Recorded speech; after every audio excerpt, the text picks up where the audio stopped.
Right, I've hit the button. We're here. We're live. Here we are. What a thrill. What? No doubt. No doubt. Here we are again. Absolutely no doubt. So, yeah, we're here. Julie's, I don't know, busy, not on holiday, just doing stuff. I think maybe it's just you and me from here on in, Stuart. Maybe. But people love Julie, you know what I mean? And I think if anything... But do they? Yeah. Do they? All right. Okay. Yeah, I'm saying nothing. But, right, okay, well, let's go.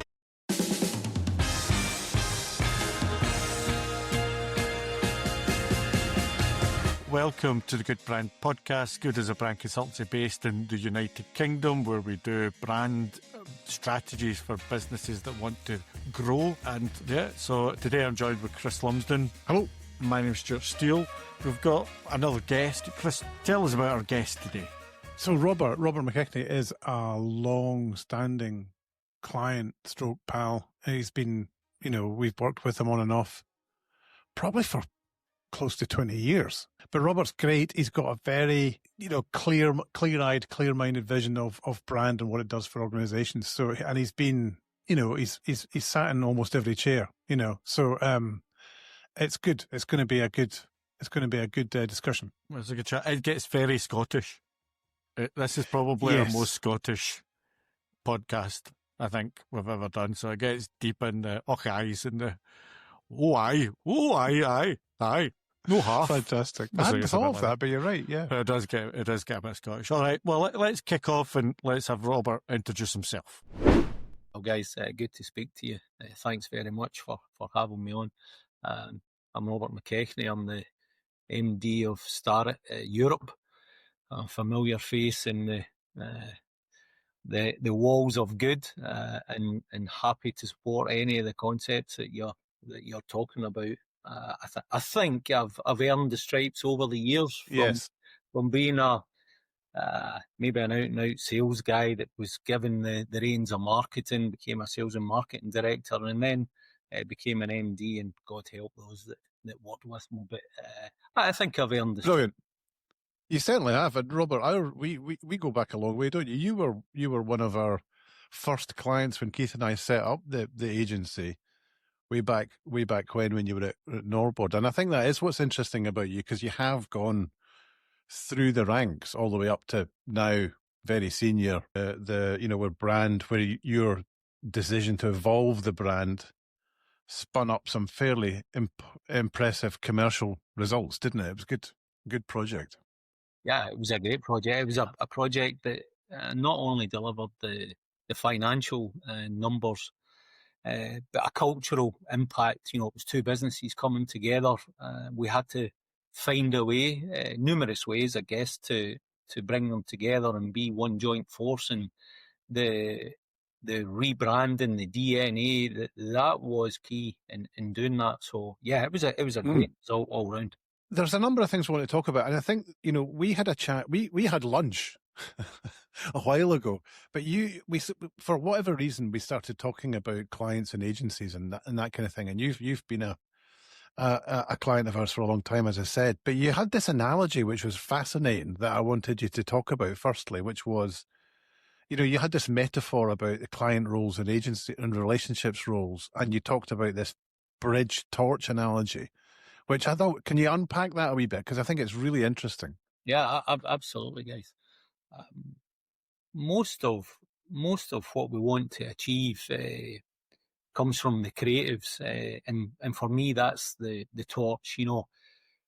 We sit down, and I'm talking, probably going back a little bit and talking as a sales and marketing director, and you want to go to the board and get something proved, but before you go anywhere near that, for me, it was about sitting down and understanding what is it we need the agency to shine the light on.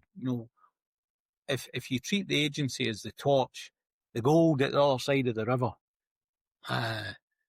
we as the organisation need to be prepared to build the bridge. And it's the building the bridge part that creates all the conversation internally. You become familiar with it.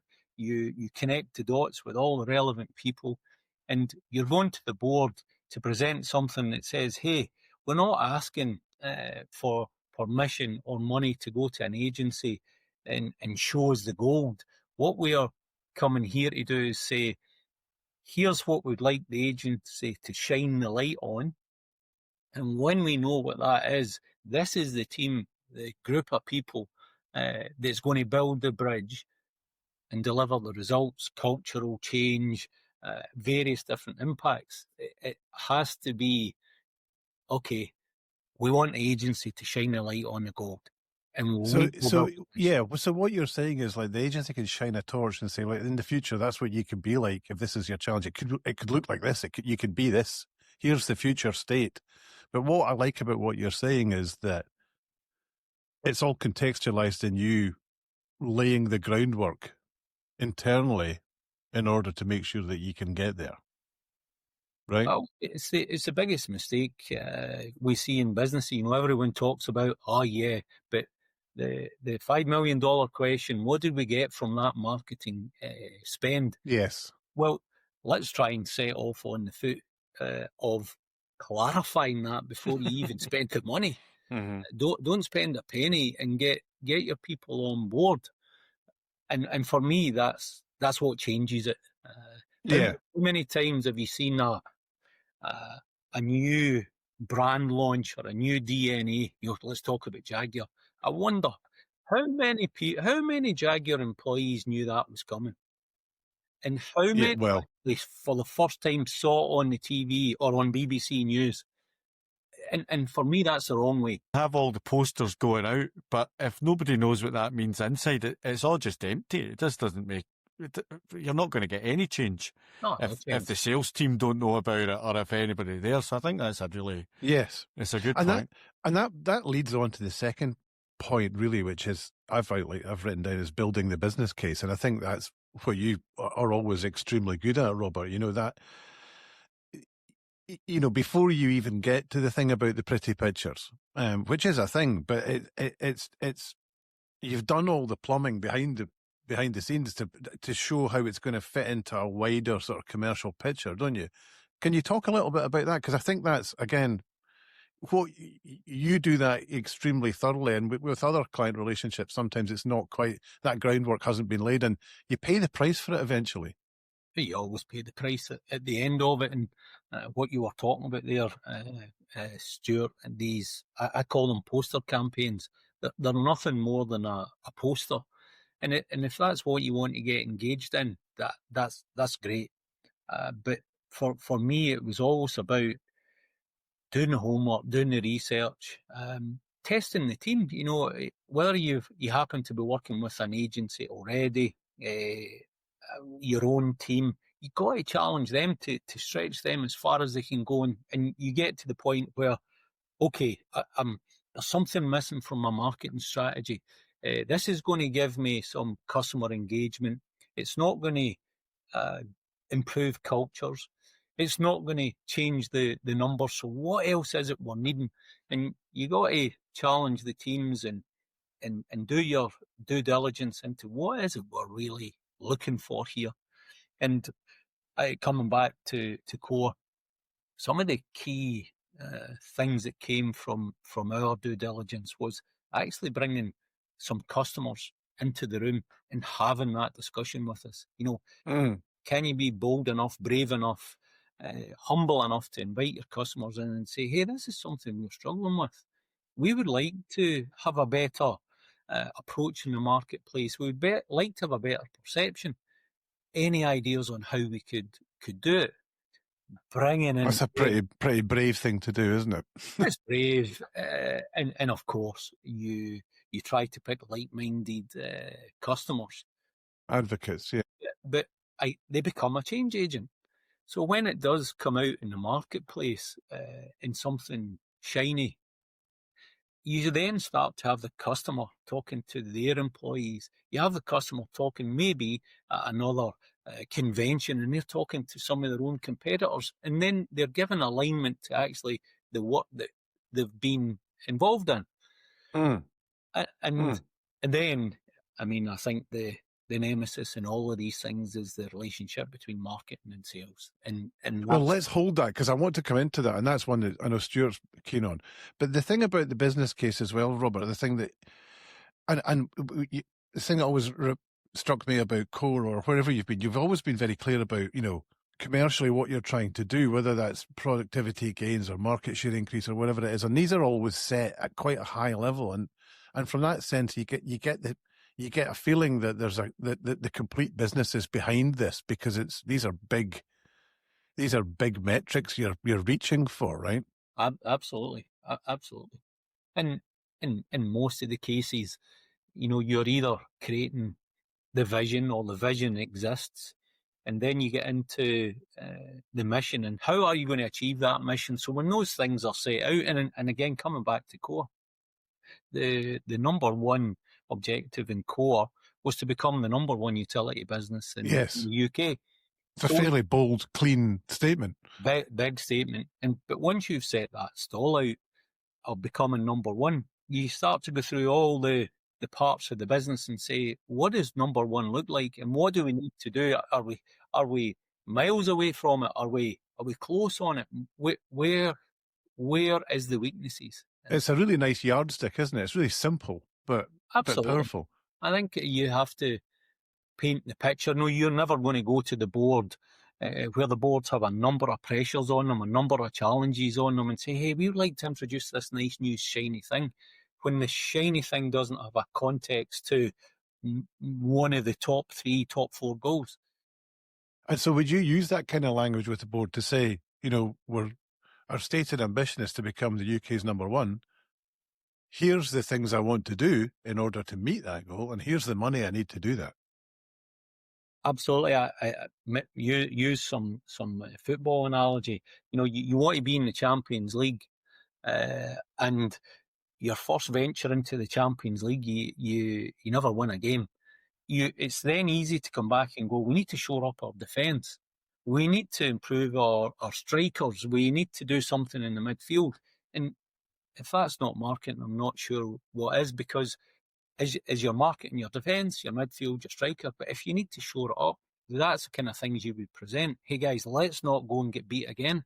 This is one of the things that is going to help us get into and be successful in the Champions League. That kind of analogy. I mean, as ever, Robert, you see, you do talk a lot of sense. I think what's kind of interesting is that we don't see that sense played out as clearly as you put it out. When you were in more junior positions, did you see it not being played like that? Did you see played, the marketing being seen as the colouring in department? Was there something in your journey that you went, actually, are you off your head? What? Yeah. I mean, what was there anything that you saw when you were coming up the ladder that changed your mind about how to do this? It's a phrase I often use, Stuart, as you know, but sometimes not in the context of marketing. I was really, really lucky in my early career. I started off in the corporate world working for Crown.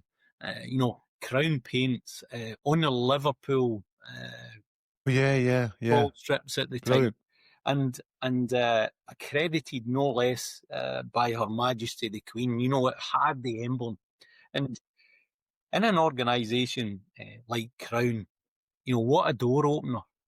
What a way to say, even the Queen likes our paint. That you're a young lad, you're a young apprentice, you're a young rep, whatever it happens to be, but you're like, wow. And I think that has carried with me all the way, because if you had joined Jimmy's Paint Company, you're thinking, holy moly, what have I got in my armoury? What have I got to convince a customer? Hey, it's cheap, Jimmy. Oh, it's good, Jimmy. But in Crown, you only needed to say, hey, I'm Robert from Crown. And they didn't care about the Robert part, they cared about the Crown part. So, in answer to the question, Stuart, Crown gave me that belief that, God, if you have the brand in your pocket, you don't need so many tools. You don't need so much trickery. You need a solid brand. And I've been really fortunate to have that all the way through my career. And if it's not been so strong, let's work on it. Right. But certainly in the early days. That's interesting. So because you were in such an organisation for whom brand was, whether by design or by accident or by legacy, was powerful, you picked up on that and carried it with you. Yeah, absolutely. You mentioned that, and one of the, you mentioned there about getting the right people on board, and the people, because we talk about this, we've written blog pieces about this, and we've podcast about this stuff, and speculated about the nature of and the challenges that exist within client organizations, and why initiatives fail.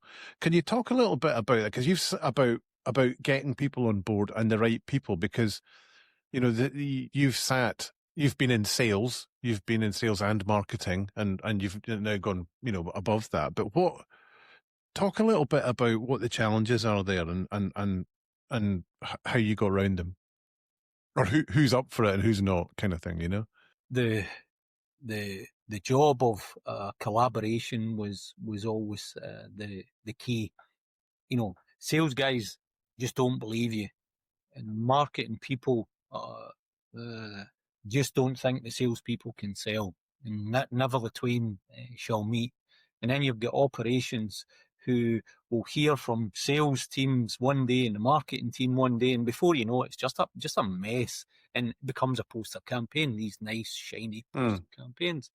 But I think when you want to make it as successful as it possibly can be, you need to find the sweet spots that work between marketing and sales. And if you can go to a sales guy and say, look, this is not a poster campaign. What we are doing is going to open up a door that you might be struggling to open up right now. Not in the form of a shiny poster, but in the form of a DNA that comes across to the customer that says, here is an organisation from operations to sales, marketing, and the senior team that is fully aligned in what they want to achieve. So therefore, my job should be commissioned and run in the same way. So that's a door I'm opening up for you. And how about, Mr. Salesman, if you were able to get that client on board that you were struggling with, and that gives you 12% growth in the year, how does that sound to you? All right, when can I go and see Fiona on the marketing team, because I'm ready to go with that stuff. And that's music to your ears, Stuart, isn't it? I think any brand campaign, I think we've talked about this before, but any brand campaign lives or dies with the sales team, because if they don't follow up what somebody's seen, or if they don't bring it in, it doesn't matter. It's just they're going in thinking what they are selling. When we talk to sales team, I know they don't want to talk to me because I'm changed. So as much as that 12% growth is interesting, they're worried I'm going to cut their growth by 12% as well. They think I'm in the way. Yes. So what any campaign that we do, when we talk to, and sales team's got to be talked to, because what we like to do is when you replay this back, whatever the output is creatively, they can see themselves in it. Absolutely. They can go, oh, that was my idea. Yeah. All right, they've listened, right? They know that in there. And then suddenly what happens is everybody wins. And so that chasm between marketing and sales going, this is a team sport, guys. Absolutely. We're all in the same page. So let's all come together. So no, I'm loving that. So whenever, that sense of broad support across the business is always really powerful, isn't it? If it's just marketing trying to work on their own, what you do end up with, Robert, is you end up with shiny deliverables, but they don't really mean anything. They don't carry much weight. In most organisations, the sales team is bigger than the marketing team in terms of heads. And probably more important, right? And probably different organisations that might change. But if you can find your change agents in the sales force, and before you know it, one region's becoming competitive with the other region, and one sales guy is at the top of the leaderboard, and he's at the top of the leaderboard because he's harnessing the new marketing effort, the new DNA, then it's a game changer, because when that momentum starts, the other guy who wants to be the Arthur Daly of the organisation, he's thinking, what is my old techniques and my old brand and my cheap price is not working anymore. Because you've had your customer in and he's gave you some insight that, hey, we need you to be more broad. We need you to be more concise in what you're delivering. The days of the Arthur Dailies are not what we're looking for. So when you can get those change agents and the sales team working with the marketing team, talking to them every day, hey, I've got in with that customer. I've been trying for ages. And he was so excited by our new approach, our new DNA, our new literature, hearing that we're trying to bring cultures together. Wow. It was as if I was having a different conversation with a customer. And I think another gap that we've seen that you maybe talk to is when, and we've seen this where the sales, so the head of marketing has said, listen, we're delivering 2,000 leads a month to the sales team. We're doing our job. But the challenge was that you talked to the sales team, and it felt like I was the only one crossing the bridge to do this. It's kind of got, but 1,995 of them are crap. Yeah, rubbish. And so what you've kind of then got to do is have a look. So the effort was then not taken out of selling, but of qualifying. And again, that kind of conference, and I was going back saying, yeah, but we only need 5 leads. We only need 5 solid leads a month for this particular business. That's the analogy about building the bridge. Building the bridge means that you've done so much of the structure, you go so far, and in the ordinary way, the salespeople poo-poo the marketing effort and say, yeah, so what a waste of time that was. We got 100 leads, 99 of them were rubbish. So by building a bridge, you need to go back and say, hey guys, before we build much more, we need to change the kind of lead we're looking for. How do we work together to get that? And before you know it, they're not chasing 100 leads, they're chasing, like you said, 5 solid leads and building more of the bridge. Aye, yeah. It's it, and it does. Do you see more of that happening? Do you see it less happening? I mean, or I guess the organisations you're in, you're not letting it happen at all because you need to get the team behind you to work together as opposed to individual. You said it, Stuart. There's very few businesses, a one-man band or a one person leading it. It's a team sport. Aye. And I think everyone enjoys it when the marketing team can say, sales guys just won that contract, or the sales guy can say, have we just won the GBA award? I can't believe that. It's more motivation than when you get it right than poo-pooing each department.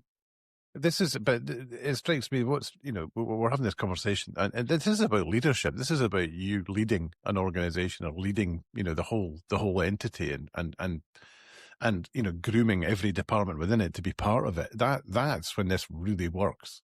It's fascinating. This conversation is really about business in its broadest, truest sense rather than brand. We're not talking about brand. Brand's part of it. But, and that's what I really love about this. And you said something at the beginning, Robert, about change and how brand can really transform an organization from the inside out. And, whether it's from the receptionist through to the CEO, it gives everyone this lens and this lever to pull for change. Can you talk a little bit about that? Because I do think, as Stuart mentioned at the beginning of this conversation as well, about the internal piece is probably the most underrated, but the most valuable aspect to this. Absolutely. Out there is where the fight is. Out there is where the competition is. And yeah. If you step out the building or out the office or going out to see a customer and you don't have the belief that the organisation is aligned, is joined up, you have that back office support, you have that motivation and leadership from peers and people more senior to you, then it's a different game. Again, coming back to football, when you go out that tunnel heading to play the likes of Real Madrid, you got to have a bit of confidence about you. You got to have that moral support, and certainly the DNA or the projects I've been involved with. Let's get it clear internally the benefits this is going to bring. Yes, of course, we want it to to deliver results, and we can see that in the numbers. But I think there's also the importance of the employee satisfaction survey. So, I talk lots in my organisation about being one team. So if you can have a short survey across your organisation and say, hey, where do you think we are with regards to being one team? Pre and post the implementation of your DNA, I tell you what, you're going to get a different result, because if your DNA can give you the confidence and puff that chest out a little bit, you're going to be a better salesperson in front of the customer every time. This is why, Robert, when you work with Robert and you do these projects, you can really lean into the design effectiveness work, because he's very keen on the pre and the post, which is what it's all about. If you don't take your benchmarks beforehand, you've got no way to say we've come this far, right? That's part of a huge problem. And while I don't think there'll be a single marketeer listening to this say, I wouldn't say it, there is sometimes a fear of getting that measurement, because we were talking about this the other day, because sometimes you just don't want to know the numbers, because it's always a gamble to some degree when you start. There's always a kind of fear of accountability. And we were talking about the fact that in general, because marketeers are so busy, one, that's the reason they'll give you. Two, you don't really want to know, because you want to move on to the next thing without any awkward questions about the accountability, about how something's worked. But the people that we do know that we could talk to about accountability are people in your position. It's the CEOs who want to know, has this worked or has that not? Have you ever found anybody being a little bit hesitant of the numbers? And because you want to know if it's bad as well, only to make it good. You're not there to punch people in that regard. It's about building up. Well, the CEOs are going to always ask, what's my return on investment? And that comes back a bit to the pitch. If you're going to go to a CEO and pitch, hey boss, give me 100,000 and I'm going to grow by X, you're quickly going to leave the office, because there has to be more to it. So when you're pitching that you're going to improve a culture and give the reasons why the culture is maybe a bit clunky, you're going to improve the customer engagement and give the reasons. And you almost get to the point by doing 3 or 4 or outlining 3 or 4 things that the number is a bonus. And you can look at DBA award. Yes, the numbers were fantastic, but if the CEO can come back and say, okay, guys, you didn't quite hit the numbers you said you would, but you've transformed the culture. Well, that's on a safety level, an operational level, efficiency. You've transformed the number. Now, there's a tick in the box. Generally when these pitches happen, the CEO is looking at a thing that's not measured. You're trying to get your pitch over the line by saying we'll change X, Y, and Z, and we're going to put KPIs in place because we believe it will change the number.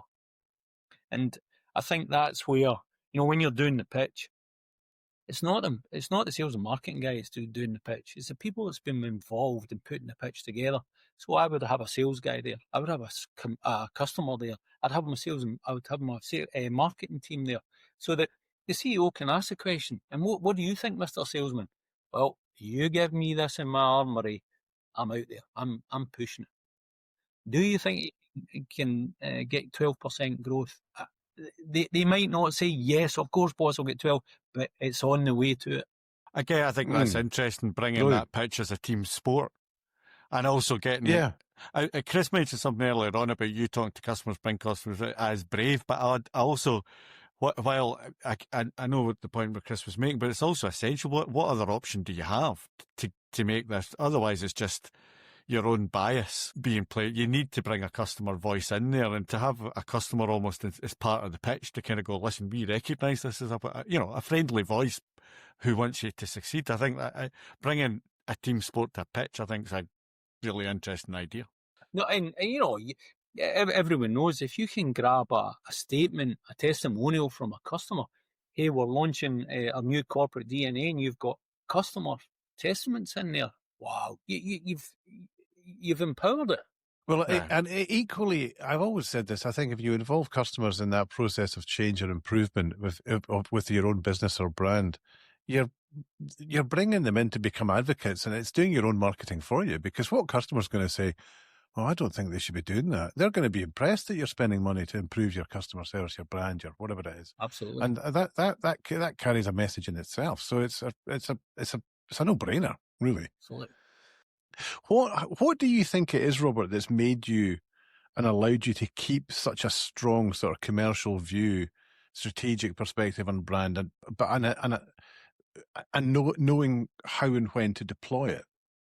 I've always felt in our environment, you want all the tools, all the weapons, all the armory when you go out there, because you've got competitors, you've got people that are quick to step in your shoes and can deliver as equally, if not a better job, and you want all the tools you can get. And I've always viewed it that there is no bigger tool than the brand, and I touched on that when I spoke about Crown. And I genuinely believe the worse the brand is, the more tools you need, the more gimmicks you need. Having a solid foundation, a brand that that speaks for the organisation is way better than most of the tools and gimmicks that people go out there with. Well, whether that's price, whether that's superior quality, whatever it happens to be, the investment in tools, if you like, has to be the brand. You have to start there. Weak brands have all the tools going for them. Buy one, get one free. Buy one, get two free. Well, where's the strength of the brand? Yes. And I think that's, I mean, I did woodwork when I was at college, right? And the master carpenter Ben Barry would go on holiday when he saw me coming in for the 2 weeks of the thing. I'm off over there. But so I'm not really aware of Starrett and that kind of thing, but I know Starrett as a brand. So even, and that's how the strength of Starrett is even, and I know about, I mean, it's weird. It's an interesting because I don't know it, but I know it. You know, it's in here somewhere.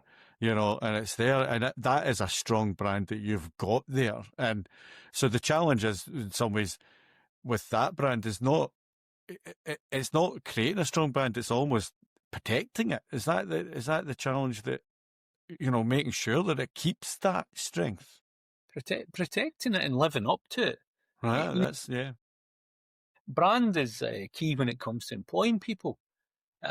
You know, like you said, I'm not saying I give you a job, Stuart, after your woodworking. Fair play.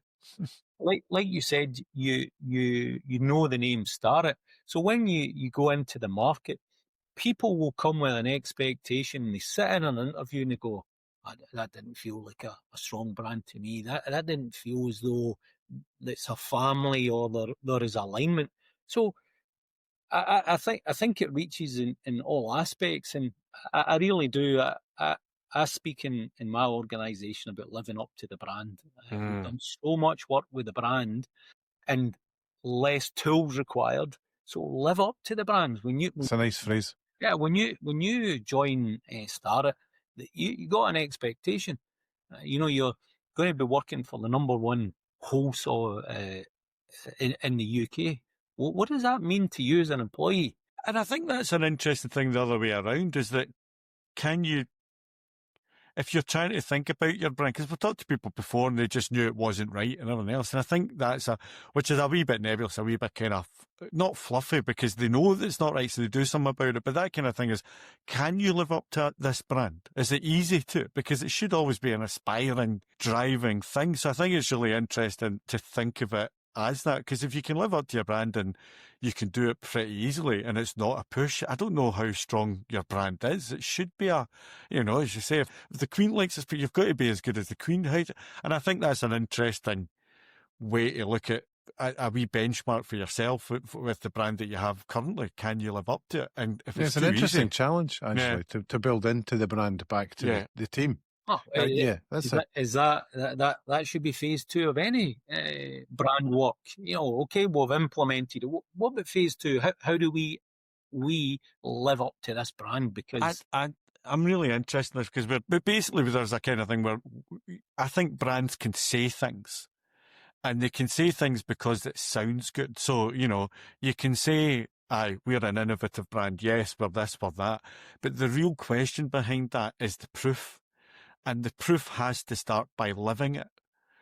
I think as opposed to kind of go, well, look at the 10 products, you kind of go, yeah, but that's not okay. But what about the next 10? Where's the innovation? Where are you living up to in the next 10? I think that's a really interesting. I'm going to be using that. Not going to lie. We have a strap line in our business, thanks to an organisation called Good, but we'll not go into that because we're not here to tell anything. But when we are looking outwards, we talk about nothing comes close. And internally, I say nobody comes close. So if you're going to join as the finance manager, be the best finance manager there can be, because that's what the brand expects you to live up to. If you're going to be be the best salesman, because that's where the brand is. One of the things we've looked at, and when we've been measuring kind of the success of brand, normally you're kind of looking external. Do you think businesses underestimate brand as a culture motivator? You know, because, and it might be difficult because you've always had it. You know what I mean? If it's there and you've grown up with it, you won't know. But I think from our perspective, sometimes it's kind of lip service, as opposed to finding that little nugget, that wee line that you can use as a bit of a mantra. I just think it's a really interesting way of showing that brand isn't just about selling, but it's about changing internal. Yeah, we spoke earlier about change agents. Getting your change agents on board to deliver that brand, to deliver that DNA, for that then to become the biggest change agent of all. Because when you've got that, you can hook so many things onto it.